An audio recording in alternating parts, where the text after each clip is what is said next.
what time? All day or At night. at night? Right. 6 p.m. to 11, March 9th, and 7 to... Open bars, yeah, no, I'm kidding, I'm kidding. Bring your donations. So unuseful. Bring donations. Enjoy the day with us. That's right, that's so unusual. All Oh, right. great. This is WRWK, Midlothian, Virginia, and we are here with a brand new show we started last week about people finding utility in their lives and contributing to what you might call a partially working system that we want to get a little better. That's what the Work FM is all about, helping people find the work that makes the world work. To keep it really simple, nothing complicated or esoteric. Nobody dies, nobody's born. We're just having a good life as much as we can do. It's always day to day. And here are some people, practitioners, who have gotten through a couple of years and survived. So we're going to hear their survivor stories. And with that, I'm going to turn this over to two veterans. All right. Welcome tonight. We have a guest who is representing both the counseling field and music. I want to introduce you all to Andrew Heck, Dr. Heck, but he says I can call him Andrew. Absolutely.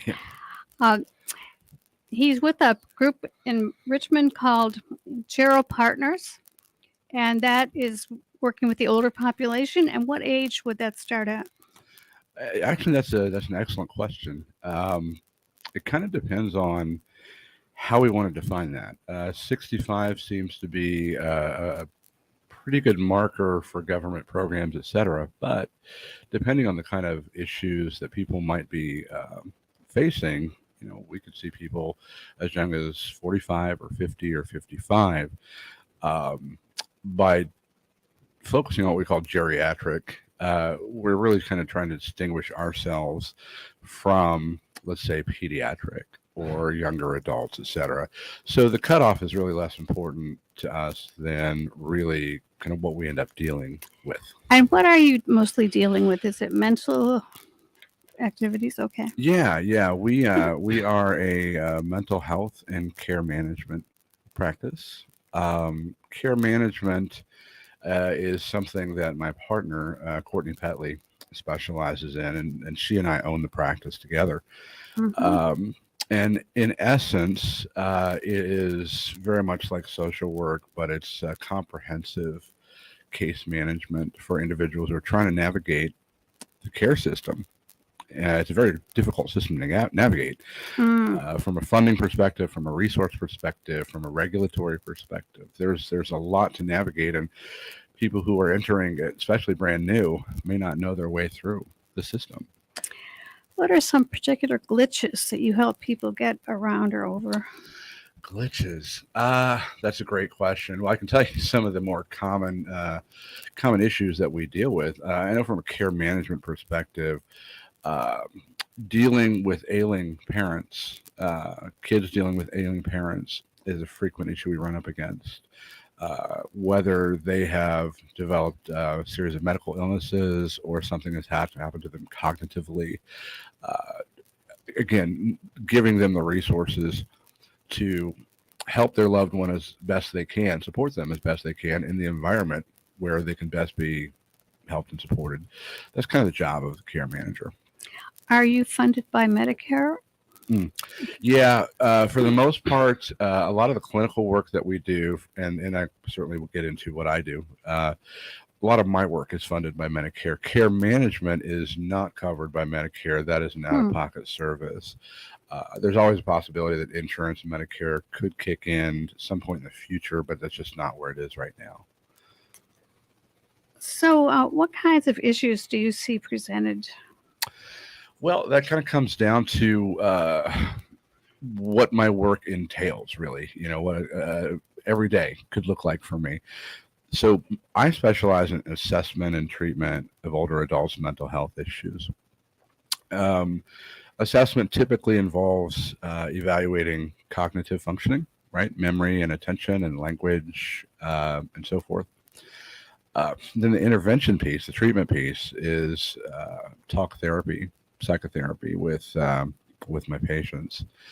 And I do that both in an office setting at the Gero Partners office, which is near St. Francis Hospital, or I will go out to, excuse me, a certain number of facilities, long-term care facilities, and see residents there.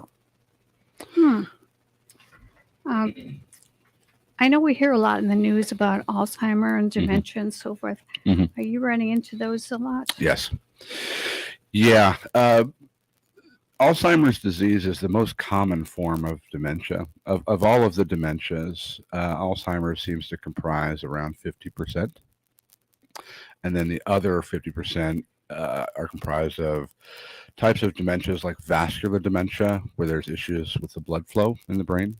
You've got Parkinson's dementia. You've got Lewy body dementia, so on and so forth, a number of other types of dementia. But Alzheimer's disease is far and away the most common dementia that we see. Usually people get to me for evaluation because their primary care doctors have referred them for evaluation. Maybe they say, you know, I've got a memory issue. I can't remember why I went into this room, or, you know, I've had problems driving, or, you know, anything that's either on the benign side of things or on the more serious side of things. So what kind of help is there for that? Well, you know, unfortunately, we haven't gotten, as a field, as a society, we haven't gotten as far as we want to. Once we've identified what we would call a dementia, there's not a lot that we can do. In a lot of ways, it's similar to certain forms of cancer, where we can try to alleviate some symptoms temporarily, but it's not a comprehensive solution. So really the focus at that point becomes, what can we anticipate this person is going to need in the future? What kind of supports are they going to need around them for their safety and welfare? And talking with their families You bet. about providing that kind of environment. You bet. You bet. And there's a number of different scenarios that people find themselves in. You know, and everybody wants to stay at home, right? Everybody absolutely wants to what we call age in place. I know I do. At the same time, there can be a very delicate balance between honoring a person's wishes and looking out for their safety and welfare. Yep. And sometimes when you have an individual who is so impaired, their judgment might be in question, and they may insist upon one solution that is just not good for them. And so we have to look at the whole situation comprehensively. How do you handle that? Personally, it can be tough sometimes. You know, I'm oftentimes the first person to offer the diagnosis of dementia, so I have to sit down with the families and the patient and say, I wish I had better news, but this is what it looks like at this point. Here's what we can help you with, put into place, but I've got to tell you, this is irreversible. And so on and so forth.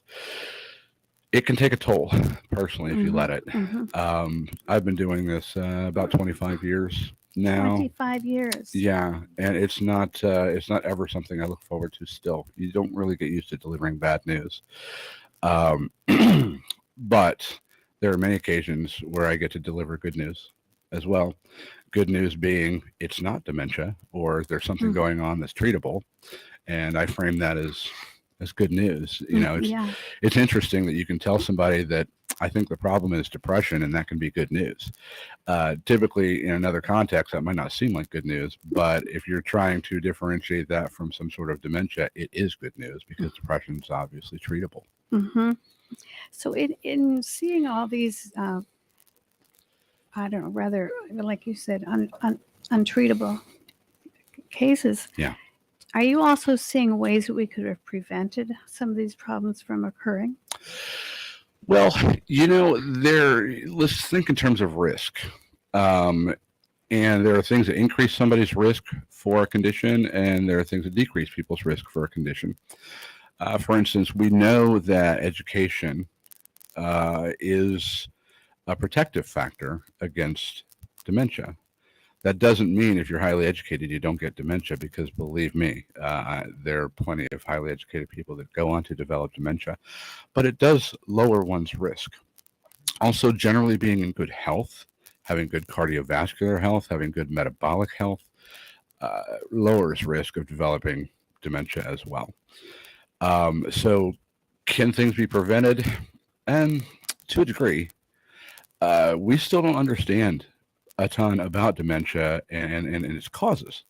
There are different theories, different mechanisms.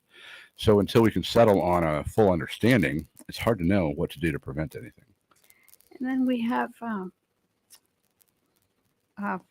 EMF, all kinds of electric currents coming at us that some are saying are related to that they affect us completely, our brains, our bodies. It could very well be. I can't say I know a lot about that, but I don't know enough to say that's not a factor, right? Mhm. And we have these strange findings that we don't know what to do with. For example, we find that people with Alzheimer's disease have 30 times the amount of aluminum in their brains Hmm. than individuals who don't have Alzheimer's disease. Is that a cause or is that effect? What does that have to do with the illness itself? We don't know. We've known this finding for 30 or 40 years, but we have no idea what it means. That is interesting. Makes you want to study your vitamin bottle more closely. Indeed, it does. So you used to work with young people, with teenagers. Sure. Yeah. When I started out in college, just for a job during school, I worked as a floor technician at a private psychiatric hospital for adolescents. And that was rough work, very physical work. And I found that it was very challenging for me because we would work really hard to help these individuals out, and then we'd send them right back into the homes they came from. And things fell right back into place where they were originally. And it wasn't always a very satisfying professional experience. But again, I was on a very low level at that point. I wasn't a clinical decision maker. When you worked with those kids, how long would they be with you? Being as how it was a private psychiatric hospital, the stays were relatively short for the most part. But when you had complicated family situations, it wouldn't be that unusual to see them there for weeks or months. But it got very, very expensive, and insurance would really relegate people to shorter, longer stays depending on what was covered. Insurance decides. Insurance does those decide a things lot of for things. us. Yeah. I know I worked with juveniles, and it was really great when we could have like 6 months, 9 months with a student. And especially if we could keep the parents from having contact throughout the week. They came on weekends to visit, but if they came too frequently, the kids could not step away from that environment and learn new behaviors. Did you run into that? Absolutely so. Absolutely so. I mean, if they even have involved enough parents in the first place to come, sometimes that dynamic they would bring with them through the door. And when they left, we'd have to kind of re-engineer anything that we'd done up to that point in some cases. But I never really felt connected to that work the same way I did in working with older adults. And in looking back, there were lots of motivators for me to work with older adults. What are those? Well, it goes all the way back. Some were social, some were professional. When I was a kid, maybe 6, I would go to the nursing home in town. I'm from Indiana originally. Go to the nursing home in town after church with my parents or with my grandparents, and we would just walk around and visit, and unsolicited, just say hi. And the reception that I always got as a kid, as a cute little kid, the reception was always so warm and so genuine, and it just left such a positive imprint on me. And then as time wore on, I had family experiences that influenced my worldview. My grandfather committed suicide after an Alzheimer's diagnosis, which was a fairly powerful influence. Yes, tragic. Very tragic. And then when I got into graduate school after college, there just seemed to be a couple opportunities here and there that allowed me to work with older adults exclusively. And I found that I really loved it and I had an aptitude for it. And there was a chartered course through my graduate program that enabled me to specialize in that. And fast forward a few years, and here we are. That's marvelous. A lot of people would not be attracted to that field. We're running into that, and Mhm. that is kind of why whatever it is that we try to do at Gero Partners, sometimes it feels like you're spitting on a fire. Mhm. The need is so great with population trends, especially. We just do what we can with who we can. I know when our mom was aging here in Richmond, she had not lived in Richmond. They just moved up. She was probably 90 when they moved up here. And so there weren't any social contacts. Hmm. And the contacts they tried to make, like at the senior center, Mm-hmm. people already had their certain friends and certain activities. So getting into it's like being in high school, trying to get into a clique. Yeah. But when you're in your 80s and 90s, that's even harder. It really is. And I'll tell you, that's something I've observed in some of the long-term care facilities that I've worked at. As a matter of fact, most of the long-term care facilities that I've worked at, in some ways, the social dynamic can be like high school, where you've got your cliques and your in-groups and your out-groups and your politics. And, anytime you put a lot of people into a closed environment like that, you do see certain sociological trends happening.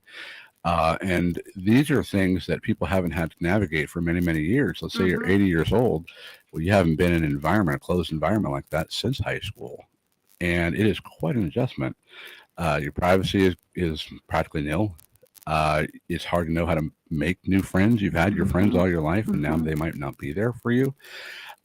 So it's there's that kind of leads into the therapeutic aspect of what I do in working with people one-on-one in psychotherapy.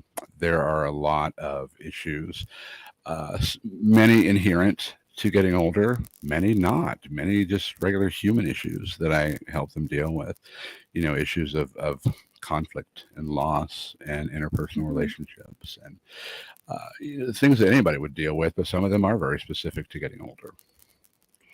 I find that as I get older that some of the things I have to sacrifice, I never had to do that tough stuff middle-aged. What do you mean?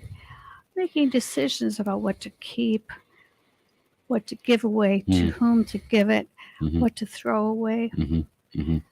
Those things, those are tough decisions. And most of our lives, we don't have to do that. That is exactly right. When we get past a certain age, whatever that is for anybody in particular, we have to almost constantly reevaluate life, right? We're looking back on it and reflecting and making conclusions. We're evaluating ourselves, but also we're evaluating our circumstances and surroundings and saying, do I need this anymore? Can I downsize? Should I downsize? Is this too much work? Do I want something different? Do I want something else? Is this the last place I'm ever going to live? These are questions you don't really have to face in other phases of life. Exactly. And some people struggle very much with those. And a hobby, for instance, will I actually have time Sure. to do this hobby? Am I still interested in it? Am I still physically able to do it? That's right. Yeah. And so there's I'm never at a loss for anything to discuss with my patients who are in individual psychotherapy, because it is a very rich time for people. It's a new time for people, new chapter in many cases. And it's not all about loss. It's not all about losing something. Sometimes it's about just getting to this next chapter and what your values and priorities are and can be as you move into this phase. The kids aren't relying on you like they used to be. Now I'm a grandfather. Now I'm a great grandfather. Now I'm a, great aunt or anything. Your role has changed. And many times we talk about role reversals. I've been the person giving care to my kids and family all these years. And now I'm the one receiving care from my kids and grandkids. And some people can really struggle with that shift. Yes. And then there's the whole thing of your body aging and your appearance fading away. Those things are quite an adjustment too. Well, in an appearance-focused culture, Definitely so. Mhm. Definitely so. And I have had many of those conversations as well. You know, I used to be X, Y, or Z, and now I'm not anymore, Mhm. which could lead to a conversation about, well, what does physical attractiveness mean to you? Mhm. What kind of Mhm. priority is that for you? And Mhm. really very good clinical discussions that can come from that. But yeah, you know, there is a change. There's always a change. It's like being attractive is like a privilege, Hmm. unearned, Hmm. but enjoyed throughout life, and all kinds of extra perks you get when you're attractive. And then when that fades, you have to develop something else like personality or helpfulness or something. Sure. How do you guide your clients in that? Well, you know, I think it's always useful to look at a person's value system Mhm. as a whole and to broadly define attractiveness. You know, were you invited to that dinner party because you are physically attractive or because you're a good conversationalist, you have a good sense of humor, you have Mhm. great education? So looking at the whole package is going to be very important instead of just focusing on an appearance issue. Now, I realize that's very difficult in Western culture, given the value that the culture places on physical attractiveness. But there is some perspective to be gained with some reflections and in discussions about, okay, now what's really important to you at this point in your Mhm. life, right? Mhm. You know, are you chasing an ideal, or are you expanding to value of things that maybe you haven't valued before? Mhm. So you help guide them through that, Mhm. make different choices about Sure. valuing. That seems very important. Also very soothing. It can be. Yeah, it really can be. You know, it really comes down to perspective. And we all have our own perspective that sometimes we get really locked into. And then as a therapist, I come in and help provide some objectivity. And sometimes it's more effective than others, of course. Do you you get to see then? I would imagine how shallow some values in our culture are. Oh, up close and personal. Yeah, up close and personal. And that makes my job actually rather easy. Uh, you know, to say, well, this is what these people say, but what's important to you, and what are you trying to achieve, and will that get you closer to your goal? You know, we can't have everybody love us all the time, and if that is your goal, you will fail. But if you have a more targeted idea of what's important to you, you can focus your efforts, and probably more achievable than you think. So you might be freer the older you get. You get to discard some of those trappings of our culture. I've heard that many, many times from my patients. They have the freedom not to care. And you know, most people are not obnoxious about it. Some people maybe, but at the same time, they've probably earned the right to call that shot. You know. I was at a thrift store the other day and I was looking at a particular jacket and there was a gal standing near me. I didn't know her, but we started chatting about it. And I said, I really like this, but it's not my color. And she said, why do you care? See, that turned into a philosophical conversation that you Yeah. probably didn't anticipate.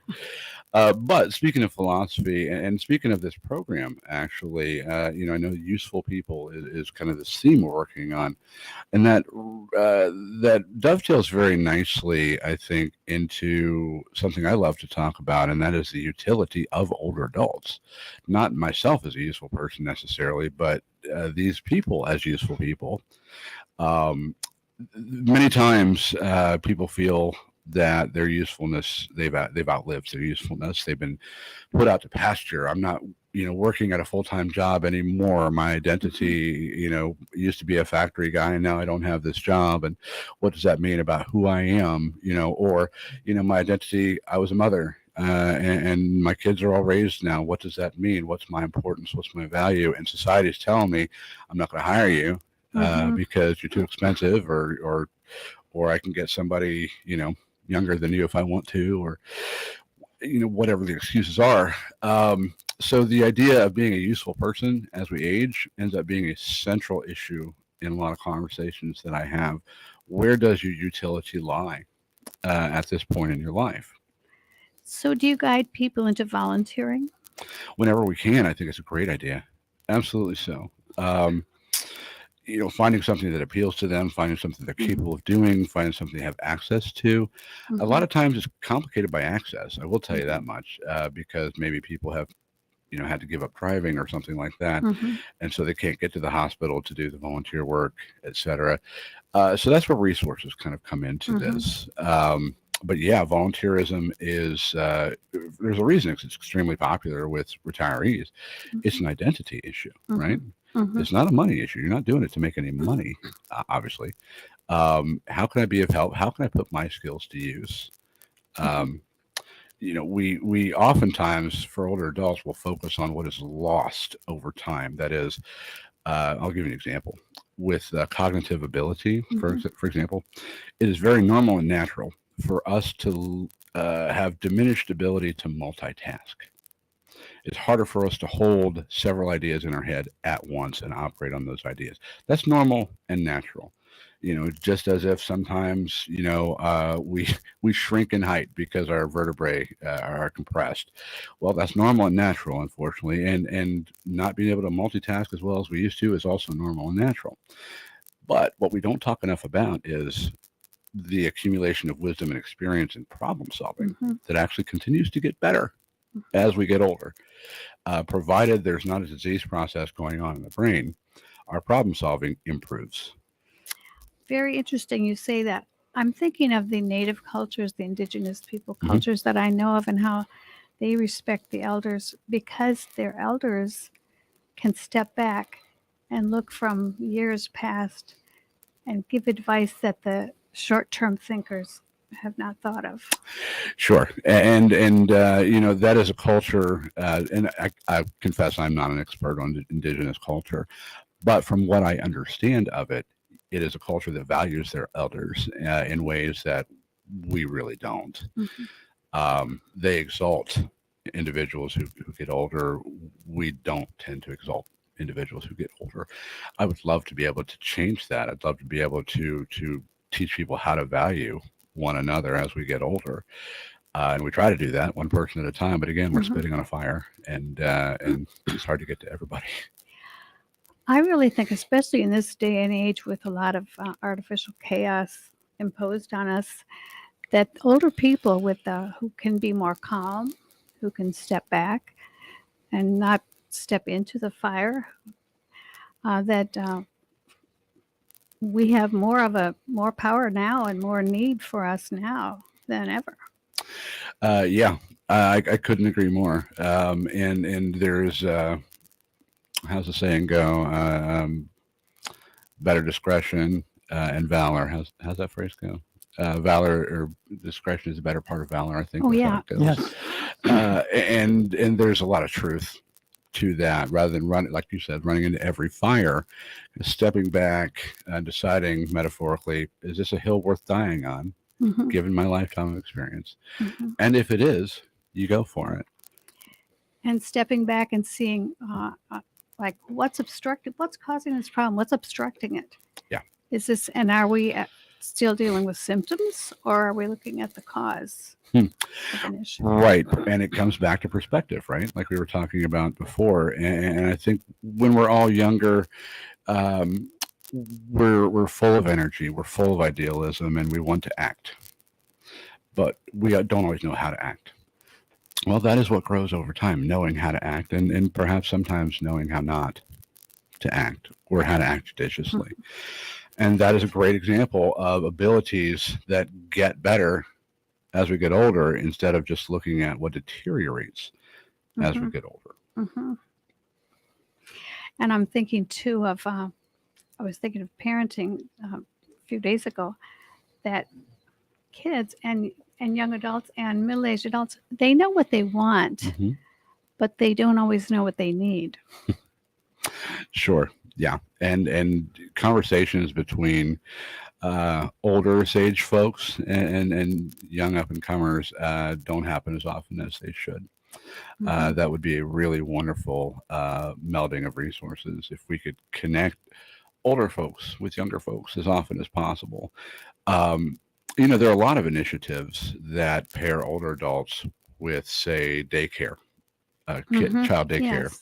Yep. And that's a beautiful, beautiful partnership because it's non-threatening either way. Both have a healthy amount of respect for the other, and both learn from each other. Mhm. I'm always been a very big fan of that initiative. Is there a lot of that going on in Richmond? I'm afraid not. Now, you might find at some long-term care facilities they have a daycare for their employees, and maybe some of the residents there might be involved. But programmatically, on a large scale, I really haven't seen a lot of it. Though I'd like to. I know the governor is very concerned about mental health for young people. Mm-hmm. Is that impacting on your field? It is. It is both directly and indirectly. So before we opened our practice in Jarrah Partners in 2015, my partner Courtney and I were both state employees. We both worked at Piedmont Geriatric Hospital for a very long time. And Piedmont is an inpatient psychiatric facility for older adults. Very, very specialized. And we were both there for many years. It is a state, it's part of the state mental health system, which is always in the news for one thing or another, the state mental health system, only because it's such an important link, service link for many, many people. Unfortunately, it's gotten embroiled in politics, funding issues, even philosophical issues, to where we don't have the beds that we used to. People can't access inpatient care like they used to. And that has a pretty direct impact on my work in that I will see people who may be having significant crises or significant crisis, and we know they need inpatient hospitalization, but we can't get them in because it requires a magistrate and it requires involvement of this agency and that agency. And before you know it, it's just ground to a halt. And I know that this individual's quality of life would be better if we could just get them to a safe environment for a little bit where they had experts to work with them. So instead, nursing homes and assisted living facilities have become the de facto psychiatric hospitals because that's where you have to do the work. And then they're medicated. Medicated, I don't want to vilify medication necessarily, but the potential for over-medication is always going to be there. The federal government has had a lot of initiatives to try to reduce the overuse of certain types of medications, and they've had a good amount of success with that. But in doing that, they've also reduced access to medication that some people need. So it's a pendulum that swings both ways, and it's really difficult to get a good balance. But medication for serious mental illness is going to be an important tool, not for everybody, but for many people. Pills don't solve problems, they fix chemistry. Right. So if you want to fix the biological piece of it, you can use a medication. But, I've never seen a pill solve a family problem, for instance. When you talk about chemistry and biological explanations of mental illness, what about bipolar?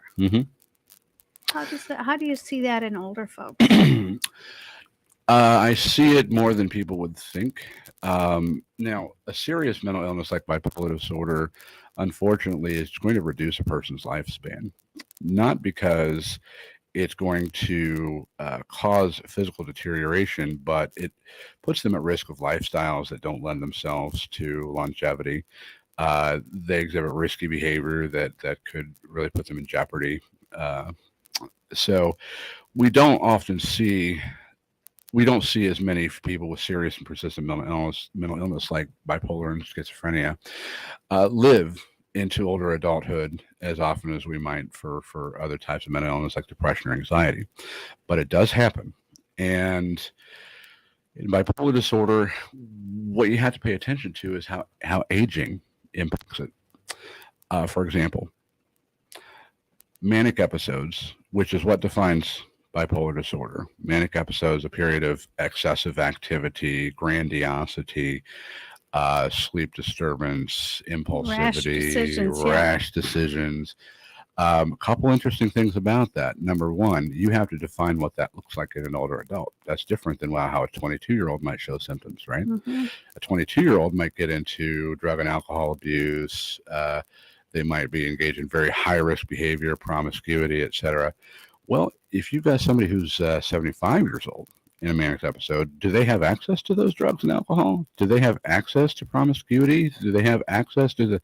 So it manifests very differently. Instead, you're more likely to see profound irritability. You're more likely to see grandiosity. That is, I'm king of the world sort of thing. I'm bulletproof.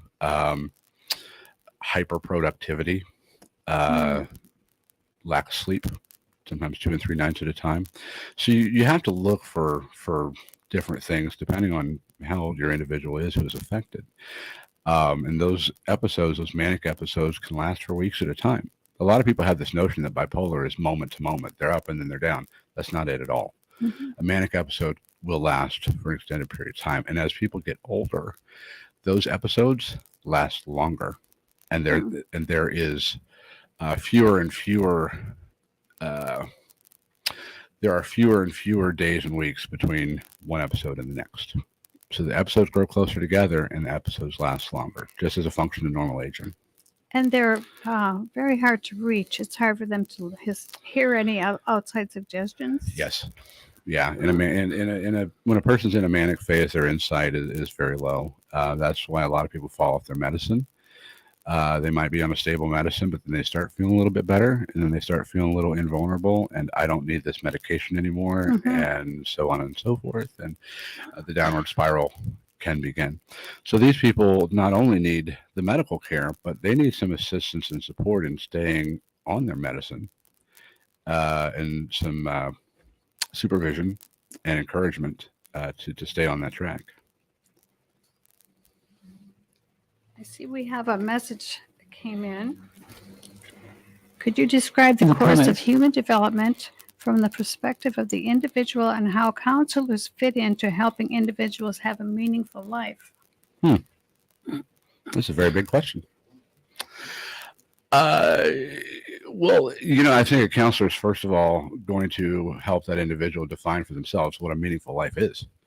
Because what a meaningful life to me might be different than what a meaningful life is to somebody else. And again, it comes back to values and perspective. Perhaps family is at the top of this individual's list, and making sure that they have a prosperous family is meaningful to them. Well, that's a direction, and we could work for that. But it also could be that they just want to be a good citizen, or it could be that they want to pass on knowledge to the next generation, or whatever it is to have a meaningful life is going to differ from person to person. And that's job one for somebody like me, is to help them discover what that means to them. And it sounds simple, but it's really not. Many people don't know their own values. Many people don't know what is important to them, because do we spend a lot of conscious time thinking about that? Maybe, maybe not. But if you're in the counseling room, put it on the table. It's a very rich discussion. Do you have any specific strategies that you recommend? Recommend to...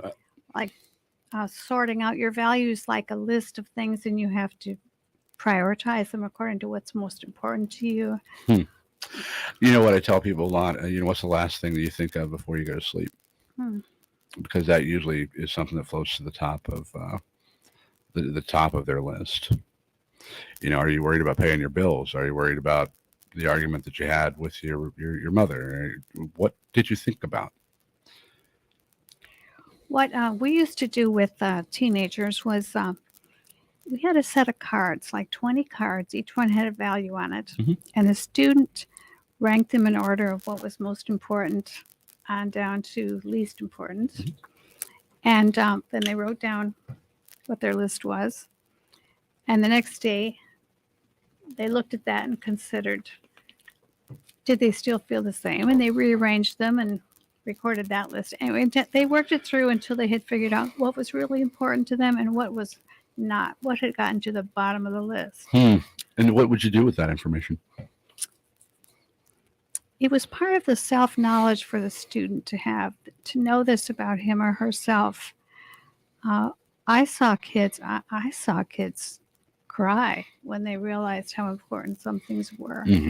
And so it's really an insight building exercise. Sure. And we do quite a bit of that. To go back to the the listener's question, uh, building insight can be a key component of counseling or of psychotherapy. Sometimes building insight is not all that necessary. It depends. Are you trying to change a very specific behavior? Or are you trying to make big changes in your life? Or are you just looking to feel better? I had a supervisor in graduate school tell me that he said, Andrew, you need to realize one thing about being a therapist. And I said, what's that? He said, people don't come to therapy to change. They come for symptom relief. They may change along the way. And he was right. He's absolutely right. Nobody to this day for me has come saying, I need to be a different person. I need to make meaningful change in my life. No, they say, I'm too anxious to get my taxes done. I've got this conflict with my son and now he's estranged. Nowhere in there is tell me what personal change I can make.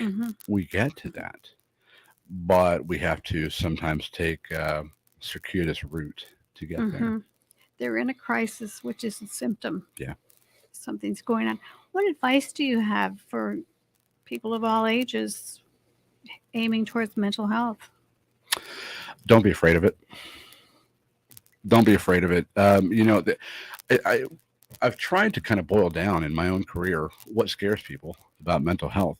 And there's a couple of things. In this generation of older adults, there is this concept of mental health being the people in the white van coming to take you away. The concept of, our uncle who's been locked in the basement for 40 years because he's not socially fit. True or not, people have these ideas. They see in the movies about these extreme examples of mental health. And that was much more prevalent in the early days. So that's one reason older adults in particular, I think, tend to shy away from mental health because they have this preconceived notion of what it is. They're going to strap me to a table and put electrodes on my head. Mental illness, yeah. Right?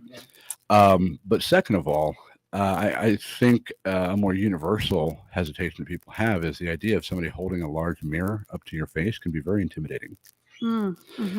And it's mostly my job to make that as minimally intimidating as possible. It's a very good metaphor, a mirror. So we've talked about what I would consider a rather tedious job, but you enjoy it and you have for a long time, and that's great, and you contribute to the lives of other people. But I understand you also use music to help yourself. To help myself, for sure. Yeah. I play music in the Richmond area. I'm actually currently in a band called Exit 38, and we're a variety band. We play rock and roll. We play blues rock. We play stuff from the 70s. We play stuff from the 2000s. We play all of it. And we have 8 people in our band, and we have the best time. It's really fantastic. And we've been fortunate enough to have a good following. And, I was never in a band until I was 41 years old.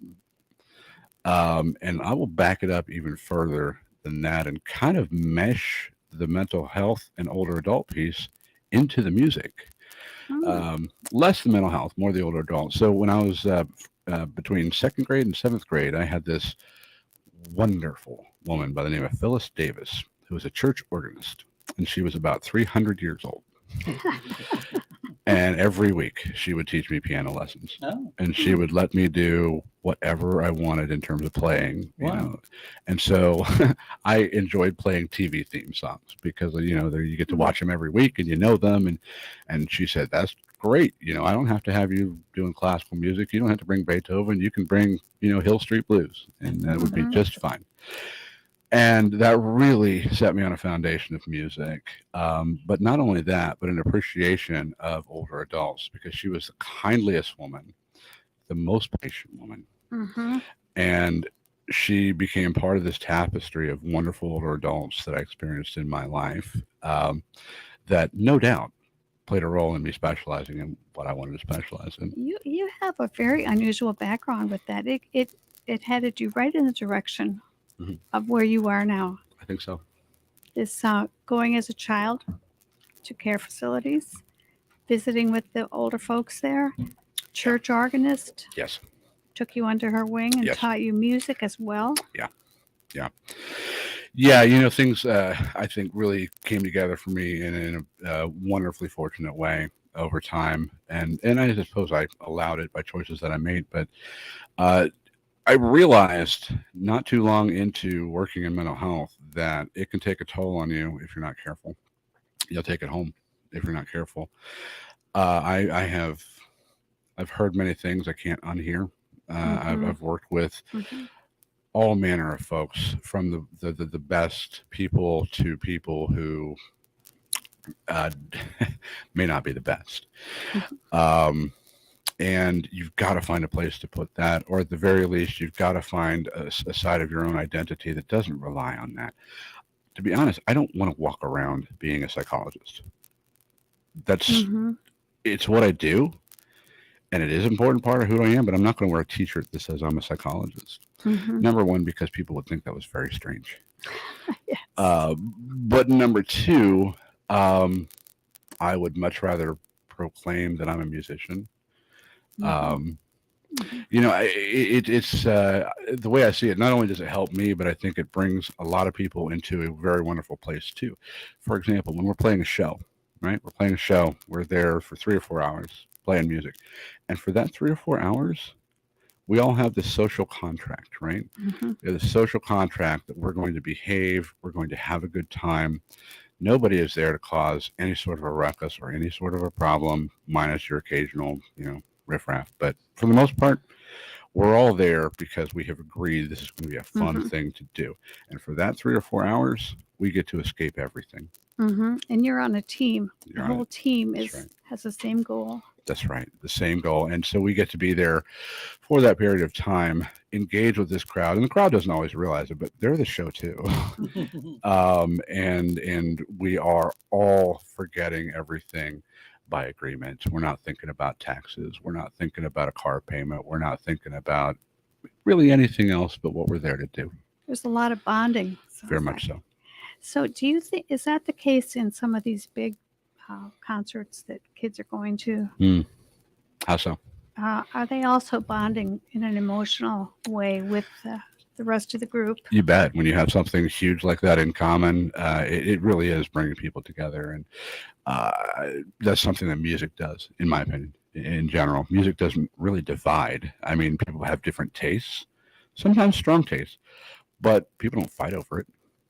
We are determined at this station to promote community and humans engaging one-to-one or one-to-groups or whatever, because humans need those. What do you see going on in Richmond that way? Are we healthy that way? What else do we need to improve? I think Richmond's come an awful long way since I've been here. I moved here from Indiana in around 2000. And I know that, for example, the VCU School of the Arts has exploded since then, and it had a wonderful impact outward into the community, whether it be in the aesthetic or general spirit that has encouraged entrepreneurship, restaurants and breweries and things to do. It's nothing like what I moved here and saw in the first place. So I think if it stays on this trajectory, we're in for some really great things. There are always going to be problems, always. But I've seen a spirit of community develop that was not here when I first got here. That brings me to the topic of housing, like the homeless, the folks that need more mental health care. What It's a tough could or one. should we do with that? That's a very, very hard situation. I know there are outreach programs. I know that the public programs do their absolute best. But what tends to happen is the ones that get the attention are the ones that engage in criminal activity. They're kind of the squeaky wheels. And that's good. They do need that attention. At the same time, there's a lot of people suffering in silence. They're the ones hiding. They're the ones you don't see that are not going to get the attention, and they're difficult to find and therefore difficult to intervene with. I don't have the answer to that. I commend the outreach organizations that dedicate themselves to that. But until I can get somebody into a building where I work, it's very hard for me to have much of an impact. You can't do mission work like street corners. Well, I guess in theory, I think it's possible, but when you're talking about kind of structured treatment over time and making sure people stay on their medications if they need them, it's a tall order. Do you work with the Daily Planet at all? The Daily Planet? I know of it. I've never done work with them personally. They have a variety of services for low income. They started out with a homeless population, Yes. working with them. Yeah, it's a very admirable mission. I know that they have done a lot of work with both mental health and substance abuse as well. People that might be alcoholic or addicted to drugs or something like that. They actually are quite famous for what they've been able to do. I've not done work with them personally, but they're great. Ron worked with them for many years. All As- right. Yes, as let's a- hear, shout out to the Daily Planet. It's an They're IT. a little clinic and have counseling and, as you say, drug programs, and you can get your teeth fixed there. Oh, that's wonderful. Wow. Yeah, Okay. really. Okay. I didn't even know that. Yeah. It's quite broad. From the head up, neck up, and the neck down, both. How about that? Gets you covered. Yeah. That is encouraging. That's very encouraging. Good.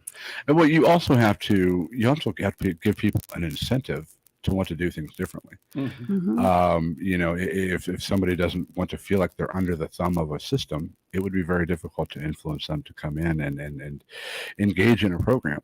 But others might welcome it given the opportunity. So it's just very individual. Yeah. Less clinical and more humans interacting. Yeah, but I'll tell you what, everything clinical does come down to everything human. Mhm. Every person is a piece of society and they're influenced by that. And in turn, they influence society as well. So we don't want to treat people like they're islands and like they're context free, because everything certainly happens within a Mhm. context. Do you see the media, smartphones, etc., isolating us? I don't know. There are I'm going to be very wishy-washy with my answer. There are pros and cons to all of it. In some ways, it has connected all of us, has given us voices that we haven't had before. But as we have seen, sometimes that can be problematic as well. Too much of anything is probably a problem. I think about it most in terms of kids and teenagers who are so active on social media. Has that impacted their friendships? Has that impacted their socialization? Mhm. I can't see how it wouldn't have. Mhm. And you become familiar with these stories of bullying and extortion and all sorts of really awful things that have come out of social media. The bad comes with the good, I suppose. I'm not willing to throw the baby out with the bathwater at this point, but I'm not blind about to the potential dangers as well. Some of the bullying went on before we had smartphones, etc. Bullying has always been there, in one form or another. Yeah. Do you ever have to interact? Are there already people bringing that problem to you? They've been bullied or they are bullies? Yes, that happens in long-term care facilities all the time.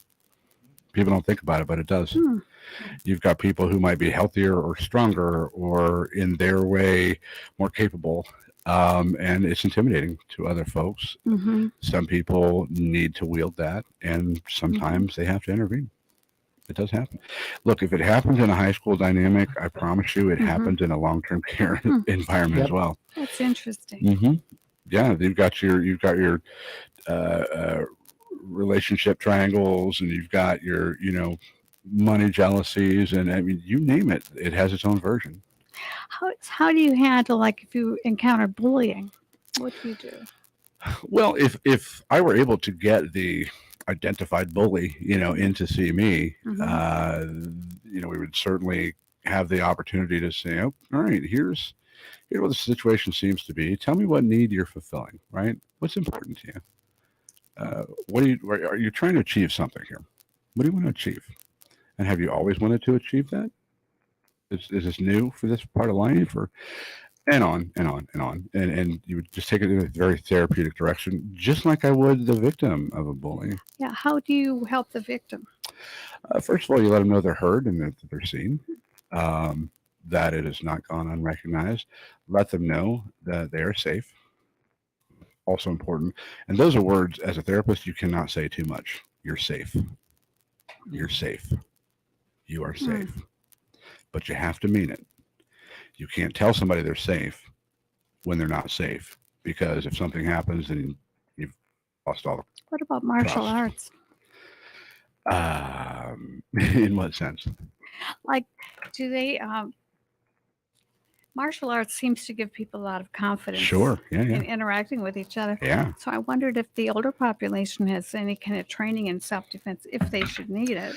That's very, very interesting. I haven't encountered a lot of it, but I will say that the physiological elements can be of great benefit. I know there are a lot of older adults that will practice Tai Chi, which isn't Mhm. a combative form of martial arts. It's much more meditative and physically structured.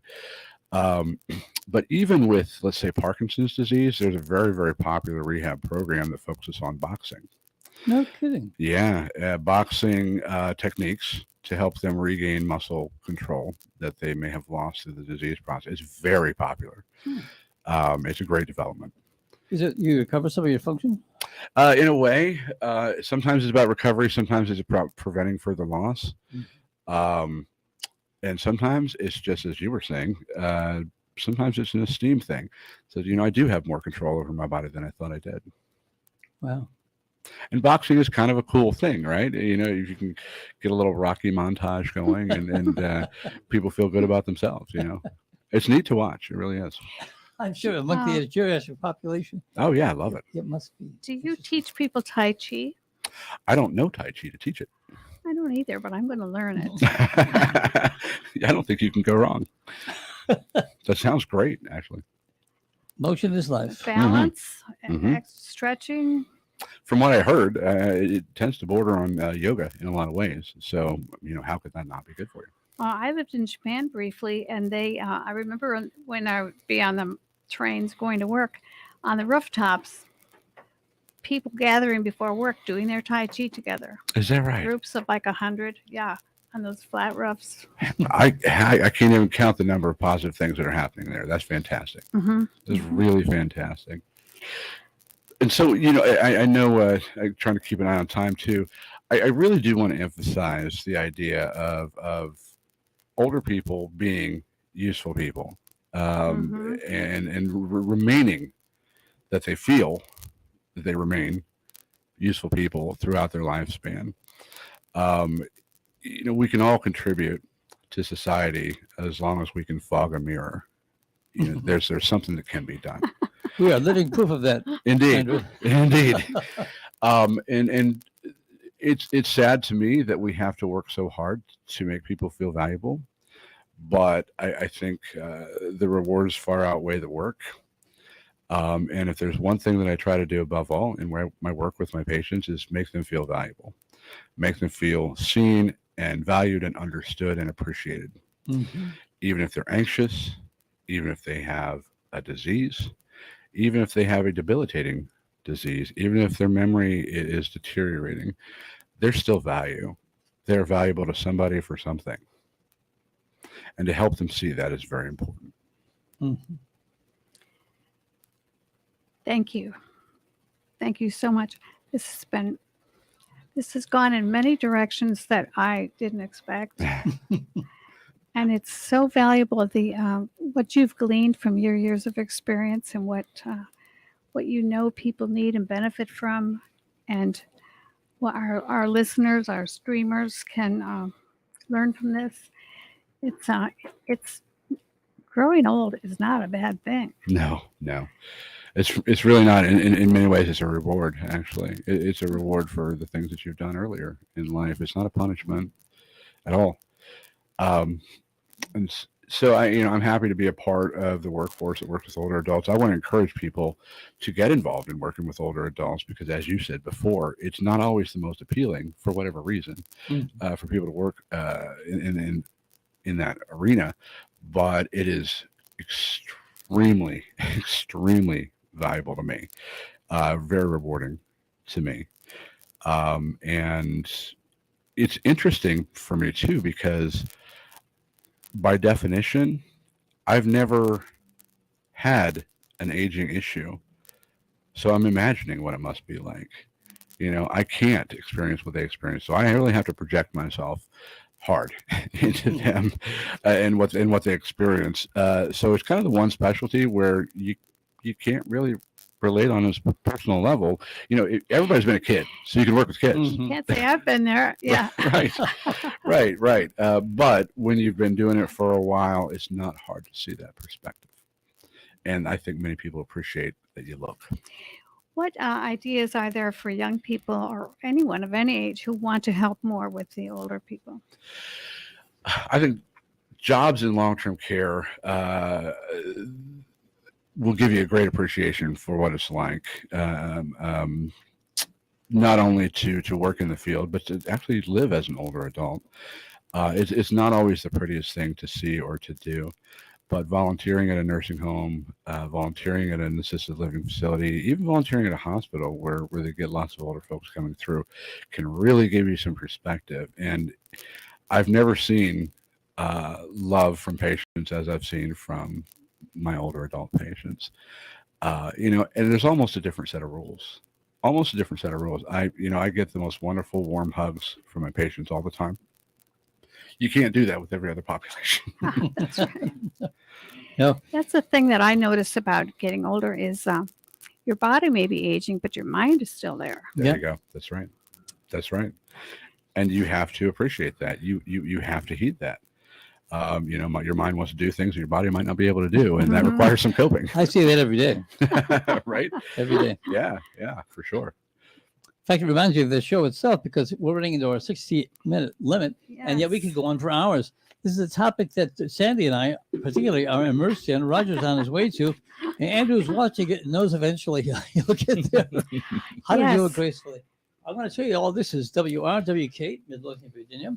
If you want to see more stuff like this on air, you can go to the WICFM.org, find a donate button, and send us a couple of bucks. This is a capitalist system we live in, and a couple of bucks goes a long ways. Costs us about $9.50 a month to run this place, and we do it for love. We do it for you. And Sandy and I are in our last inning, you might say, determined to have an effect.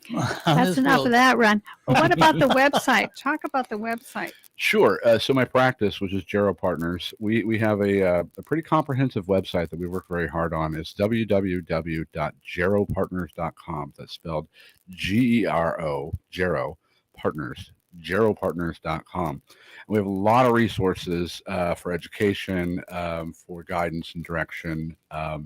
I would encourage people to take a look if they're interested in what we've talked about today.